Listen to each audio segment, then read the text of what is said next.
वैशाख मास कथा महात्म्य अध्याय 10। राधे राधे। जय श्री कृष्णा। दोस्तों, आपका दिन मंगलमय हो।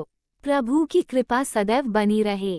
पुण्य फल और मनोकामना पूर्ति के लिए वीडियो को पूरा देखें। वीडियो अच्छी लगे तो वीडियो को लाइक करें, चैनल को सब्सक्राइब करें। नारद जी कहते हैं, एक समय विदेहराज जनक के घर दोपहर के समय श्रुतदेव नाम से विख्यात एक श्रेष्ठ मुनि पधारे, जो वेदों के ज्ञाता थे। उन्हें देखकर राजा बड़े उल्लास के साथ उठकर खड़े हो गए और मधुपक आदि सामग्रियों से उनकी विधिपूर्वक पूजा करके राजा ने उनके चरणोदक को अपने मस्तक पर धारण किया।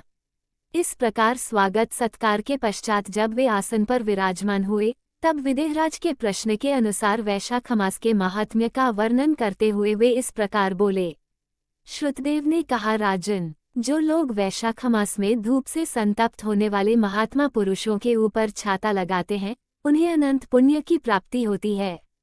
इस विषय में एक प्राचीन इतिहास का उदाहरण दिया करते हैं। पहले वंगदेश में हेमकांत नाम से विख्यात एक राजा हो गए हैं। वे कुशकेतु के पुत्र, परम बुद्धिमान और शस्त्रधारियों में श्रेष्ठ थे। एक दिन वे शिकार खेलने में आसक्त होकर एक गहन वन में जा घुसे। वहां अनेक प्रकार के मृग और वराह आदि जंतुओं को मारकर जब वे बहुत थक गए, तब दोपहर के समय मुनियों के आश्रम पर आए। उस समय आश्रम पर उत्तम व्रत का पालन करने वाले शतर्षि नाम वाले ऋषि समाधि लगाए बैठे थे, जिन्हें बाहर के कार्यों का कुछ भी भान नहीं होता था। उन्हें निश्चल बैठे देख राजा को बड़ा क्रोध हुआ और उन्होंने उन महात्मा उनको मार डालने का निश्चय किया। तब उन ऋषियों के 10,000 शिष्यों ने राजा को मना करते हुए कहा, ओ खोटी बुद्धि वाले नरेश, हमारे गुरु लोग इस समय समाधि में स्थित हैं, बाहर कहाँ क्या हो रहा है इसको ये नहीं जानते, इसलिए इन पर तुम्हें क्रोध नहीं करना चाहिए।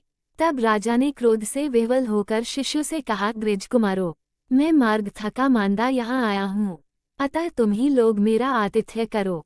राजा के ऐसा कहने पर वे शिष्य बोले, हम लोग भिक्षा मांगकर खाने वाले हैं। गुरुजनों ने हमें किसी के आतिथ्य के लिए आज्ञा नहीं दी है।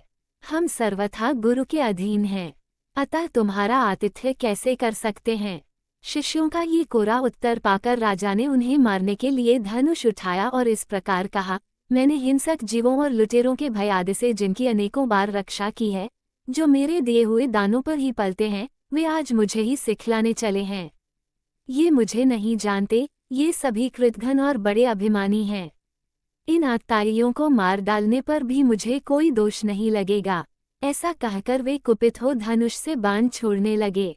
बेचारे शिष्य आश्रम छोड़कर भय से भाग चले।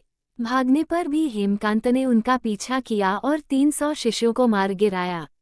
शिष्यों के भाग जाने पर आश्रम पर जो कुछ सामग्री थी, उसे राजा के पापात्मा सैनिकों ने लूट लिया। राजा के अनुमोदन से ही उन्होंने वहां इच्छानुसार भोजन किया। तत्पश्चात दिन बीतते बीतते राजा सेना के साथ अपनी पुरी में आ गए। राजा कुशकेतु ने जब अपने पुत्र का यह अन्यायपूर्ण कार्य सुना, तब उसे राज्य करने के अयोग्य जानकर उसकी निंदा करते हुए उसे देश निकाला दे दिया। पिता के त्याग देने पर हेमकांत घने वन में चला गया। वहां उसने बहुत वर्षों तक निवास किया। ब्रह्महत्या उसका सदा पीछा करती रहती थी, इसलिए वह कहीं भी स्थिरतापूर्वक रह नहीं पाता था। इस प्रकार उस दुष्टात्मा के 28 वर्ष व्यतीत हो गए। एक दिन वैशाख मास में जब दोपहर का समय हो रहा था, महामुनित्र तीर्थयात्रा के प्रसंग से उस वन में आए। वे धूप से अत्यंत संतप्त और तृषा से बहुत पीड़ित थे, इसलिए किसी वृक्षहीन प्रदेश में मूर्छित होकर गिर पड़े। दैवायोग से हेमकांत उधर आ निकला। उसने मुनि को प्यास से पीड़ित, मूर्छित और थका मांदा देख उन पर बड़ी दया की। उसने पलाश के पत्तों से छत्र बनाकर उनके ऊपर आती हुई धूप का निवारण किया। वह स्वयं मुनि के मस्तक पर छाता लगाए खड़ा हुआ और तुम्बी में रखा हुआ जल मुंह में डाला। इस उपचार से मुनि को चेत हो आया और उन्होंने क्षत्रिय के दिए हुए पत्ते के छाते को लेकर अपनी व्याकुलता दूर की। उनकी इंद्रियों में कुछ शक्ति आई और वे धीरे धीरे किसी गांव में पहुंच गए। उस पुण्य के प्रभाव से हेमकांत की 300 ब्रह्महत्याएं नष्ट हो गईं। इसी समय यमराज के दूत हेमकांत को लेने के लिए वन में आए। उन्होंने उसके प्राण लेने के लिए संग्रहणी रोग पैदा किया। उस समय प्राण छूटने की पीड़ा से छटपटाते हुए हेमकांत ने 3 अत्यंत भयंकर यमदूतों को देखा, जिनके बाल ऊपर की ओर उठे हुए थे। उस समय अपने कर्मों को याद करके वह चुप हो गया। छत्रदान के प्रभाव से उसको भगवान विष्णु का स्मरण हुआ। उसके स्मरण करने पर भगवान महाविष्णु ने विश्वक्सेन से कहा, तुम शीघ्र जाओ, यमदूतों को रोको, हेमकांता की रक्षा करो। अब वो निष्पाप एवं मेरा भक्त हो गया है। उसे नगर में ले जाकर उसके पिता को सौंप दो। साथ ही मेरे कहने से कुशकेतु को ये समझाओ कि तुम्हारे पुत्र ने अपराधी होने पर भी वैशाख मास में छत्र दान करके एक मुनि की रक्षा की है, अतः वह पापरहित हो गया है। इस पुण्य के प्रभाव से वह मन और इंद्रियों को अपने वश में रखने वाला दीर्घायु, शूरता और उदारता आदि गुणों से युक्त तथा तुम्हारे समान गुणवान हो गया है। इसलिए अपने इस महाबली पुत्र को तुम राज्य का भार संभालने के लिए नियुक्त करो। भगवान विष्णु ने तुम्हें ऐसी ही आज्ञा दी है। इस प्रकार राजा को आदेश देकर हेमकांता को उनके अधीन करके यहाँ लौटाओ। भगवान विष्णु का यह आदेश पाकर महाबली विश्वक्सेन ने हेमकांता के पास आकर यमदूतों को रोका और अपने कल्याणमय हाथों से उसके सब अंगों में स्पर्श किया।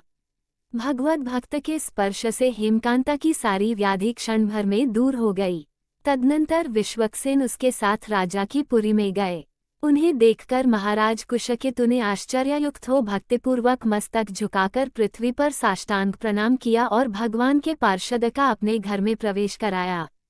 वहां नाना प्रकार के स्तोत्रों से उनकी स्तुति तथा वैभवों से उनका पूजन किया। तत्पश्चात महाबली विश्वक्सेन ने अत्यंत प्रसन्न होकर राजा को हेमकांता के विषय में भगवान विष्णु ने जो संदेश दिया था वह सब कह सुनाया। उसे सुनकर कुशकेतु ने पुत्र को राज्य पर बिठा दिया और स्वयं विश्वक्सेन की आज्ञा लेकर उन्होंने पत्नी सहित वन को प्रस्थान किया। तदनंतर महामना विश्वक्सेन हेमकांत से पूछकर और उसकी प्रशंसा करके श्वेतद्वीप में भगवान विष्णु के समीप चले गए। तब से राजा हेमकांत वैशाख मास में बताए हुए की प्रसन्नता को बढ़ाने वाले शुभ धर्मों का प्रतिवर्ष पालन करने लगे। वे ब्राह्मण भक्त, धर्मनिष्ठ, शांत, जितेंद्रिय, सब प्राणियों के प्रति दयालु और संपूर्ण यज्ञों की दीक्षा में स्थित रहकर सब प्रकार की संपदाओं से संपन्न हो गए। उन्होंने पुत्र पौत्र आदि के साथ समस्त भोगों का उपभोग करके भगवान विष्णु का लोक प्राप्त किया। वैशाख सुख से साध्य, अतिशय पुण्य प्रदान करने वाला है। पापरूपी ईंधन को अग्नि की भांति जलाने वाला, परम सुलभ तथा धर्म, अर्थ, काम, मोक्ष चारों पुरुषार्थों को देने वाला है। वैशाख मास के पुण्यमय स्नान के प्रसंग में सुनाया है। जो इच्छित होकर वैशाख मास महात्म्य का श्रवण करता है वह सब पापों से मुक्त होकर श्री विष्णु के परम पद को प्राप्त होता है। जय श्री हरि विष्णु। इन कथाओं को सुनने पढ़ने से पुण्य फल की प्राप्ति होता है। दोस्तों, ये थी आज की कथा। आपको हमारी वीडियो अच्छी लगी हो तो वीडियो को लाइक करें, चैनल को सब्सक्राइब करें। कमेंट में जय श्री राधे कृष्णा लिखना ना भूले। राधे राधे दोस्तों।